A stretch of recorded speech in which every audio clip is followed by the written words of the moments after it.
All right. Can I start, or you want to go ahead? All right. All right. What's that? You done? Okay, good. Good. Recap the last weekend. Explosive plays were outstanding. Had 12 explosive plays. They only had one. The way they played us defensively allowed us to be able to create some of those down the field, and so we were able to capitalize on those. We, attempted several of them against South Carolina and didn't connect. And you got to connect on those opportunities. And one-on-one down the field, didn't run the ball as well as we'd like, but I think again the way they played us created the explosive plays down the field.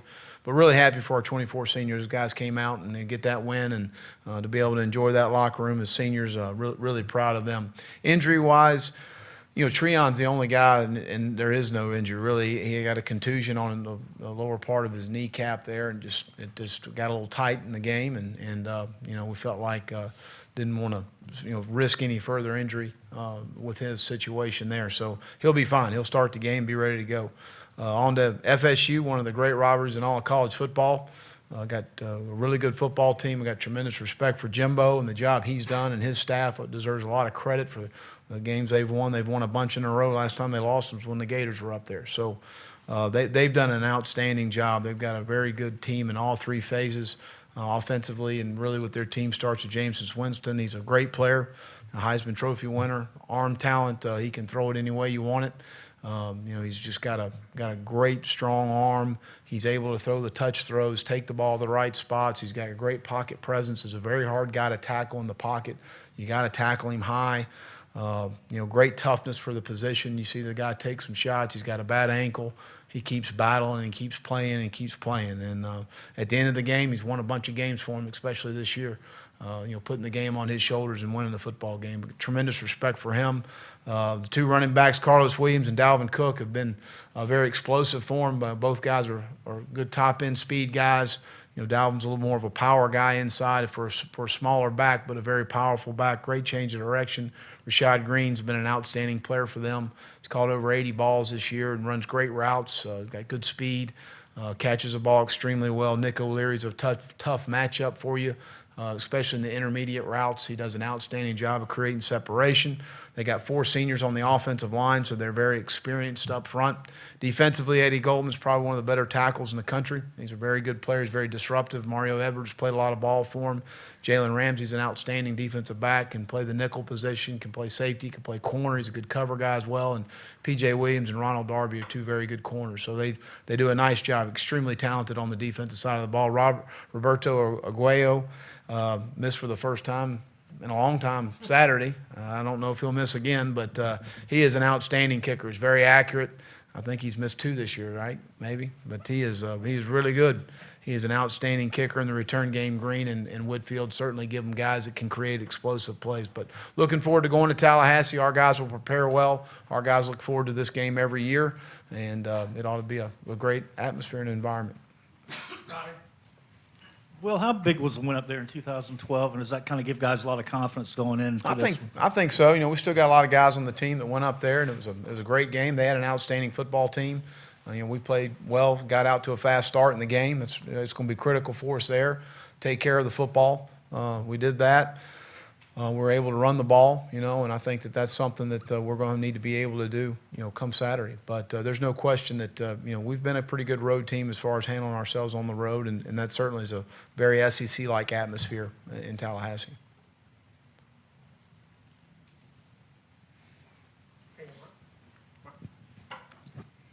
They look susceptible. They've been susceptible in a few games. Does it come out like that on tape, or is Winston kind of like you said, the X factor there? Well, again, I think that, anytime you win, it may not be exactly what you want it to look like. And certainly all of the experts are taking their shots, but they're still won 27, 28, 29 games in a row. And that's hard to do. That's really hard to do. So, again, you see a very well-coached, good football team in all 3 phases that have talented players that, they've won a bunch of games. They know how to win. And that's a talent too. So, again, I see a very talented football team on tape. Do you change anything you do in terms of you're going up there, it's your last game, they're number 1, they got that winning streak, do you take more chances, do more? No, we're going to do what we got to do to win the game. Larry over here to the left. Well, could you talk a little about Nick O'Leary and Yeah. the challenges he provides, because he can go, catch passes in a lot of different ways? He does. He's just a really hard matchup for him. He's got really good balance and body control. He's got really good ball skills. He creates separation on a lot of his routes as far as, when you try and bump him a little bit, he can create some separation on you. He does a nice job of that. But, especially in the high red zone, he's a guy that they really target as far as, getting him on the nub side, backside, matched up on a smaller DB, creating some matchups for him. And then, you're always, concerned about putting a linebacker on him in coverage because he runs well. So there's no question he's a very difficult matchup. You always got to consider in your pressure situations what your matchup's going to be on him. And you're in the middle. Yeah, just what's your feeling about the response that players have had to you in the locker room this last week, and John Bullard with the eye black and things like that? Well, again, I really appreciate it, and you spend a lot of time with these young men, and that's part of your job when you want to be a football coach. It's not just about Saturday afternoon. It's about Sunday through Friday. It's about a grandmother passing away and handling it the right way. It's about doing a lot of things that people have no idea that's your job entitles. And that's something that, you enjoy being a mentor / father figure / friend, coach. You wear a lot of hats in our job, and that's part of it. And this week, what do you expect the emotions to be like for you, and just how do you go about, It doesn't really change for me. It's a preparation. It's a good football team. You turn on the tape, you don't get real emotional. I can tell you that. They got a good team. So, and then when the game starts, it's the game. That's just, you enjoy the competition. I stood on the sidelines in Baton Rouge with Jimbo for 4 or 5 years, for a long time, won a national championship together. So I enjoy that competition, as I know he does as well.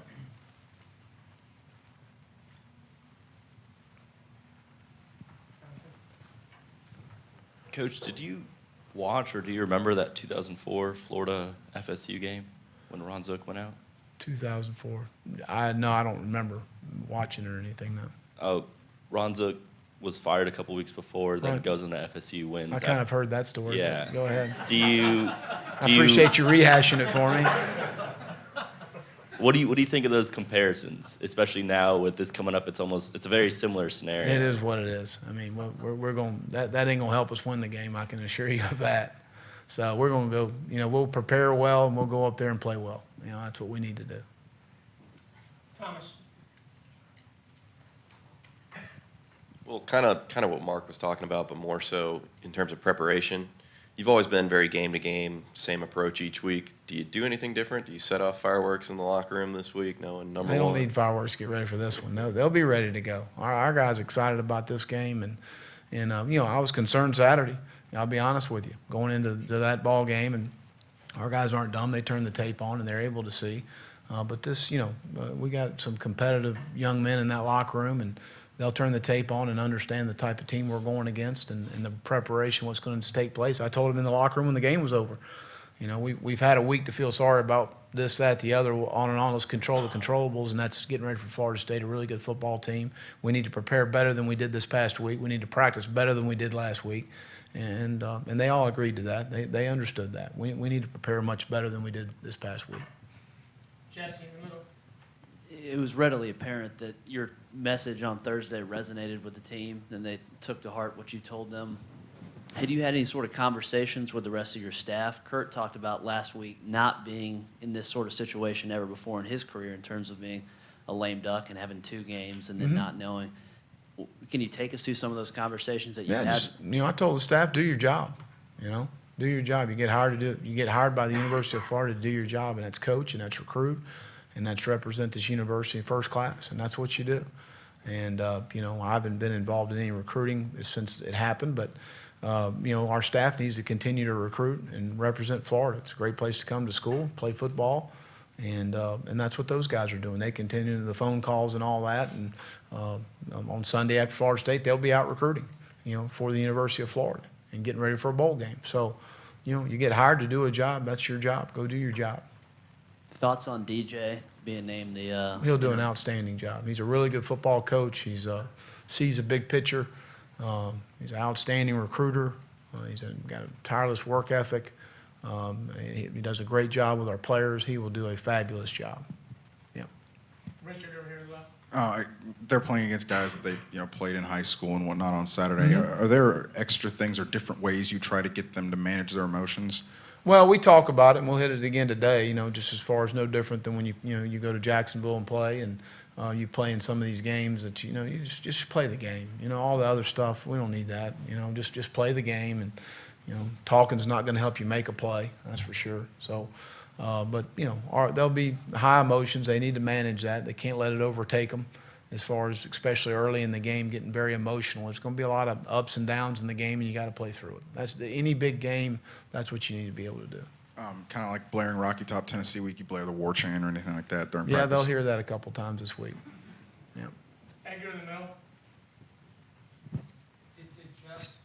Did Jeff's performance, merit maybe a larger role this week? I'm sorry. Did Jeff Driscoll's performance maybe help him merit a even larger role this week? Well, we'll see as the game goes. We always have some sort of package for him in the game, but he performed the way we felt like he's certainly capable of performing. And depending on the situation, we'll see how the week goes and what our preparation. I haven't sat down with the offensive staff today and gone through anything and what we're looking at and what they want to do. So we'll move forward in the week and see where that progresses. How do you assess Treon's performance the last couple of weeks? Well, I don't think we've thrown it as well as we need to throw it. That's the bottom line. We've had some opportunities against South Carolina for some deep shots, and we missed on a couple. You got to give a guy an opportunity to make a play on the ball. Early in the game, a little bit shaky. I think there's no question, in my opinion, the South Carolina game, that he was affected throwing by his hand. That was very evident, especially later in the game. But the corner ball he threw to DeMarcus probably as well as you could throw it. To drop it in there against tight coverage, and DeMarcus made a fabulous play. So, just more consistent in the throwing game is what we're going to need, and he knows that. Question in the back first. Coach, can you just talk about what this Florida State-Florida rivalry has been like for you with your tenure here at the University of Florida, and just kind of your experiences, what you'll take away from it? I think that this is just one of those, kind of like was mentioned earlier. A lot of guys know each other. A lot of guys either played with another player on the other team from high school or against. There's very familiar, from a standpoint of a player and the roster standpoint, guys know each other. And anytime you're going to compete against somebody the worst thing you can do is not play well. You want to go play well in front of your buddies and that sort of thing. So it's a very intense rivalry, a very emotional game. As far as that's concerned, it's one of the great rivalries in all college football. Jonathan up front. FSU has proved this season they're one of the better second-half teams, making a lot of adjustments during halftime. What are the challenges of preparing your team for a team that can adapt so well midway through a game? Well, as far as playing in the second half, we need to continue to play to our strengths and what we do, and we make adjustments too. So they've done a really nice job, and I think in a little bit of being in the position they're in, everybody's taking their shot, and everybody comes out excited in the first half, and everybody's usually gives you a different wrinkle, and in those situations, and they're trying to do something a little differently, and sometimes you have to make those adjustments as the game goes. So they've done a good job in the second half. A lot of the success they have is attributed to the quarterback position. The guy's making plays. He's making a bunch of plays. Maybe there's teams giving them different looks in the first half. I can't really go and tell you that, but I know that in the second half his numbers are really go up when the game's on the line. And so that's a credit to him and how he's played. It seems like some of the opponents that have had a halftime lead maybe go a little bit conservative in the second half. So how important is it to stay aggressive if you guys do come out? Well, with him on the field, you got to stay aggressive. There's situations on how you possibly could end the game. You got to go try and win the game when he's on the field. That's the bottom line. Mark.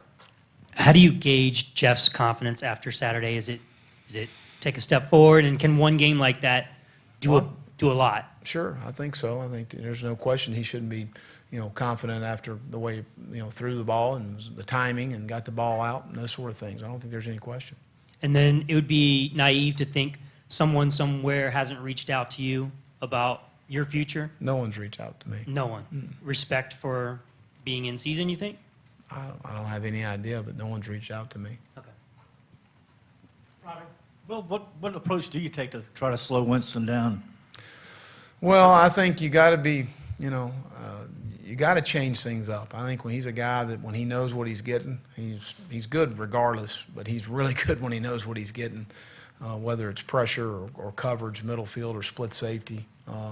So I think you just got to continue to change up and have creative looks that you're playing multiple things out of, and that's those are some things that we do a lot anyways. And you can't wholesale change against a really good player, and then you make a mistake, and all of a sudden you're cutting a guy loose down the field. So those are things we've got to stay within what we do, which we've got enough in our package to be able to manufacture some different things. And how about Rashad Green? It seems like he goes to him when the game's on the line. Yeah, I would too. He's a really good player. He runs great routes. He's got good top end speed. He catches the ball extremely well. He catches the ball in traffic, but he is an outstanding football player. Yep. Okay, final question, Coach. Have you ever been fired anywhere? Never. In your whole life? Pull back, paper route, nothing? No, maybe the paper route. Do you have any advice for players planning to carry off the field or anything you guys are doing? No. Antonio, I'm sorry. There was a stretch in the midway through the season where we're asking a lot on the secondary and some of the issues they were having. Can you assess them the last 2-3 games and where the season? The secondary? Well, I think that, we've steadily improved throughout the year. A 3rd and 25 against LSU wasn't good. But past that, since the Alabama game, we've played extremely well. And when Justin Worley was playing at Tennessee, I thought at the time was playing really well as far as throwing the football was concerned. And we went up there, and they've got some good skilled young men outside. And I thought we played well that day. And we've kind of progressed through the year and still played well against, some guys that throw the ball pretty well. South Carolina threw it as well as anybody. And I think he was under 50% and about 200 yards passing. So we, against some very talented guys on the edges. So I feel very comfortable about where we are in the secondary and how we've played and how we've improved and progressed as the year has gone on. So I think we certainly have a huge challenge in front of us with the experience and talent at the quarterback position and with the talent that they have on the edges. There's no question about that. Our biggest challenge of the year. And then going back to something you said earlier about the players knowing some of those players that they played against. You talked about being on the sideline with Jim over the years. I know in the end it comes down to your players and their players, but when two coaches know each other as well as you guys do, is there a little bit You can't overthink it, we're in there going through the breakdown from their games this year and our game last year, and I'm drawing up something that probably happened 10 years ago, and DJ is looking at me going, well, that's not in the breakdown. And I said, well, I know it's in his package. I know he runs it. So those are type things, but you can't overthink those things. You start to get cute and overthink something, and you try and change something, and you got to be who you are, what your players can execute. It's like you said, it's going to come down to the players on game day, and the worst thing you can do is put them in a situation where they're not sure what they have, and they're not sure who to cover down on, and all of a sudden, you don't get what you want in those situations. He's got a pretty good feel for how we're going to play some things, and we got a pretty good feel how they'll play some things. At the end of the day, it comes down to executing. All right? All right, thanks. Thanks, Will.